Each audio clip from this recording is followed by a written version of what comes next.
Guys, this morning we are eating something I've wanted to eat for a long time. One of the gnarliest looking species from the ocean, covered in slime, straight out of Alien.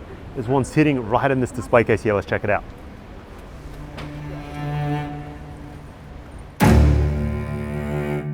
This is Isegen, a Tokyo institution that has been around since, get this? 1830. Whoa, it's been here since 1830? Wow.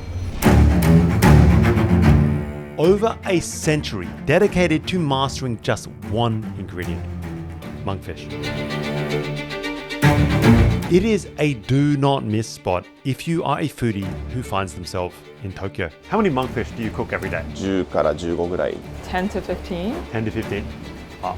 It was absolutely crazy watching those guys take some of the mankiest looking fillets that I've ever seen in my life and turn it into stuff that just looked sensational.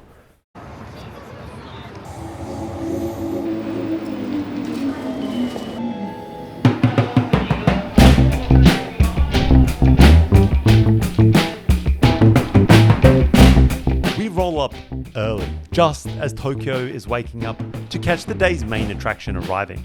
This giant rack here behind me, that's, I don't know, 12, 18 monkfish just coming each in their individual boxes. They are treated pretty specially, individually shipped, coming from deep, deep oceans. And once you pop the top, there they are, displayed belly up with their livers hanging out. You can see it there. That is the prize bit just hanging right out of these boxes right there. That is what makes these deep sea just monsters so delicious, fetch such a high price. Why entire restaurants revolve around this singular fish.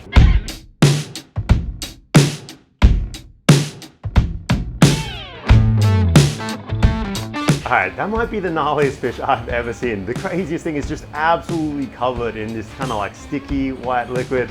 This is not the kind of thing you're going to see eaten on most fish shops, that's for damn sure. It is some straight up sci-fi stuff, and it's not the kind of thing that you would imagine taste, well, good. Guys, I don't know if you can hear that. It's nothing. There's no talking. There's nothing. I feel like I'm in a surgery or something like that. This is the craziest workplace I've ever been in. It's the complete polar opposite to the Vietnamese kitchens that I usually film in. No one speaks at all, other to us for pure instructions. There's no, hey, how was your weekend? Inside the kitchen, we meet Tachikawa-san, the owner and a true master. He's already breaking down monkfish one by one. They're hung up on these large hooks and taken apart more in a manner that resembles butchering of a cow than filleting of a fish. ただこう召し上がっていただく中ではこれは臭みの原因になるのでこれからの調理工程でしっかりと取って美味しく召し上がっていただけるようにします。 He carefully removes the liver, then the intestines, making sure it is absolutely perfect. One quick cut around the neck and he skins the entire fish. Slime and unwanted flavors are gone. It is pretty amazing how fast these guys work. One foul swoop, the entire skin is gone. He then separates out the main fillets.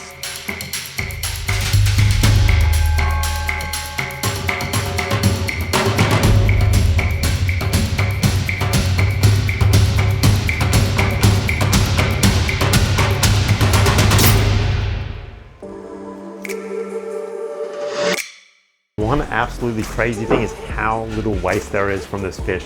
Absolutely everything is used, literally only the backbone is removed. I've watched these guys fillet maybe 3 or 4 fish now. The bin is practically empty.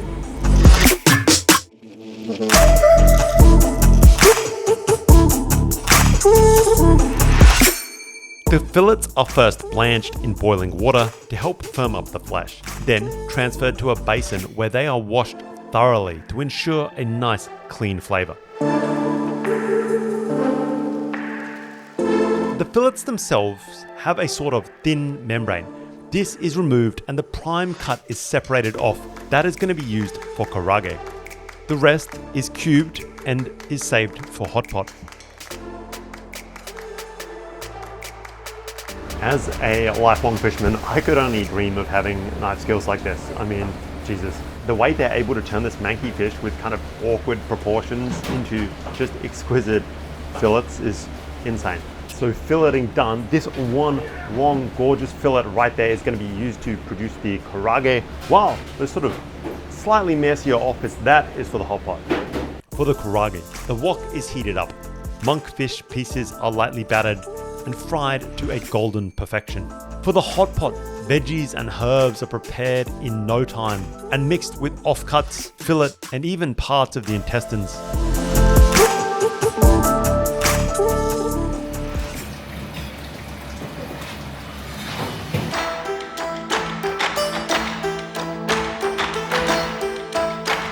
You can see why these guys call this stuff foie gras. I mean, the liver is absolutely giant. I don't know if I've ever seen a fish with a liver quite like this. I mean, it's way bigger than a duck liver. It looks fatty as hell. The liver itself is turned into two dishes. First, sushi, silky, raw slices, showcasing its rich, buttery texture.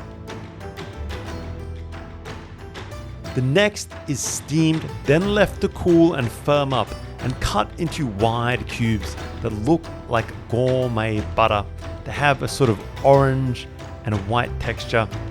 In Japan, food presentation is an art form. Chefs here work carefully with each ingredient, thoughtfully arranging every element on the plate. Their focus on detail shows a commitment to making dishes that are not just delicious, but are visually impressive as well. It is pretty remarkable.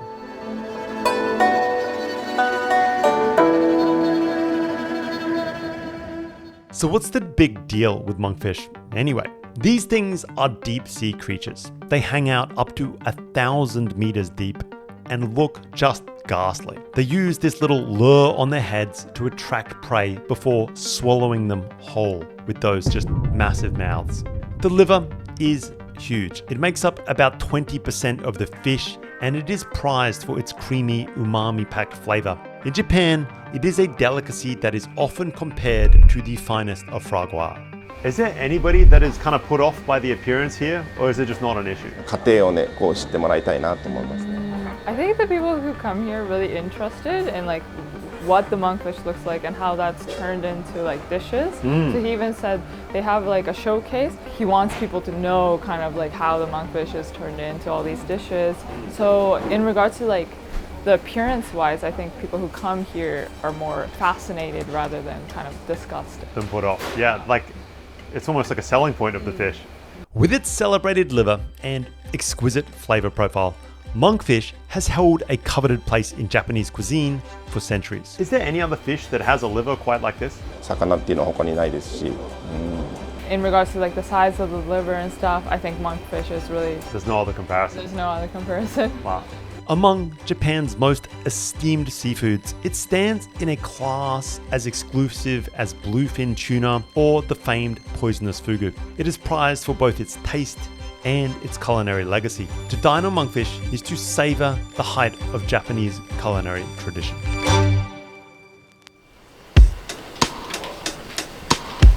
Alright guys, here we have the very first dish. It looks absolutely sensational. I've never had a piece of sushi quite like this. This is for damn sure. Let's roll. So first, I wrap it in this seaweed. Is this correct? Okay, oh, with my hands. I don't have to use a scissors. Oh. Look, I've never had anything that looks anything quite this exceptional. Let's roll.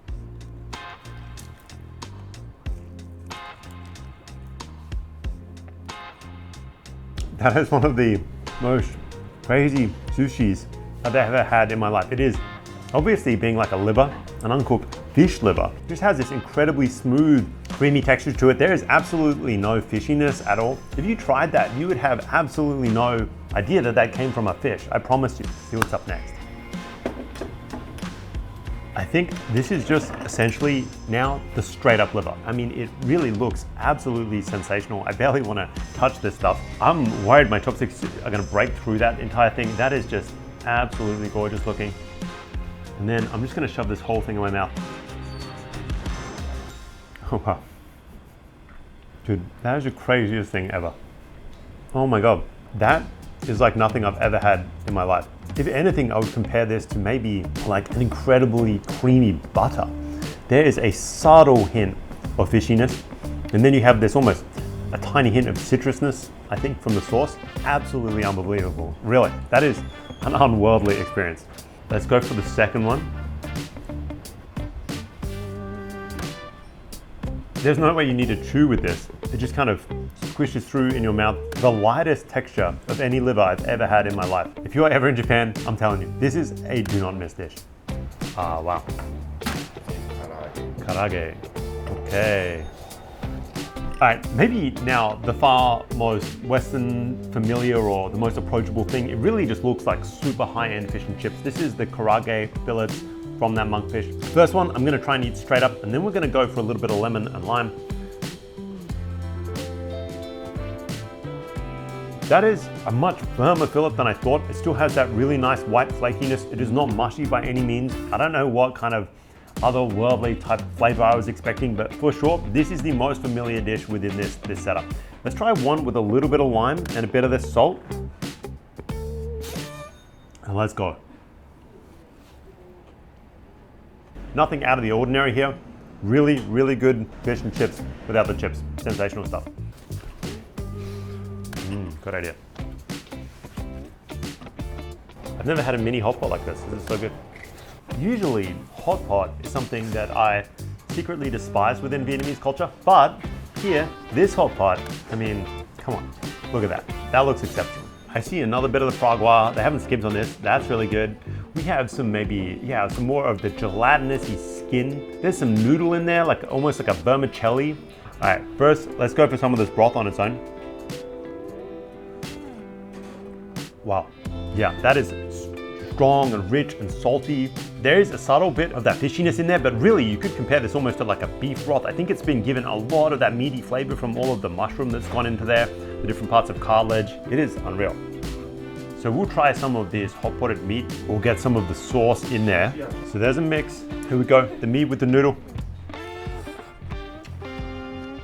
Wow, that is sensational. That might be one of the best hot pots I've ever had, really.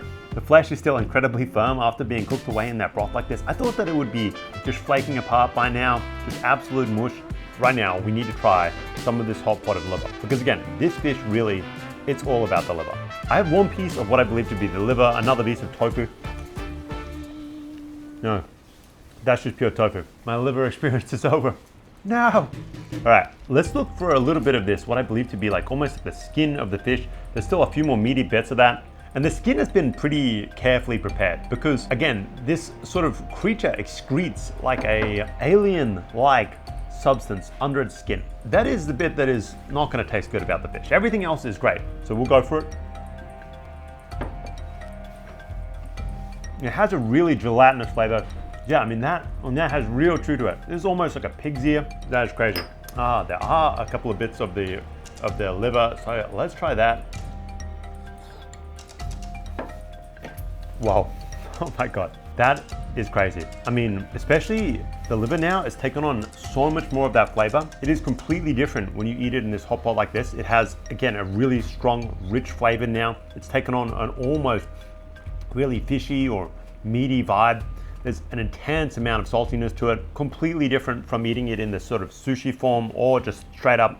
It is kind of wild. Guys, if you want to experience the same kind of unique boutique experience like this, I would highly recommend booking through BuyFood. It is a Japanese booking platform that arrange experiences and direct bookings for restaurants, so you don't have to deal with any of the kind of tricky stuff like speaking Japanese. They're also able to just pull off stuff that I don't think you would be able to pull off without it. Just getting access to a place like this, doing stuff like sushi classes, like witnessing tuna cutting experiences, these kinds of more unique, more detailed, more put together things. If you are interested in checking it out, please go to the link in the description below and you can check it out.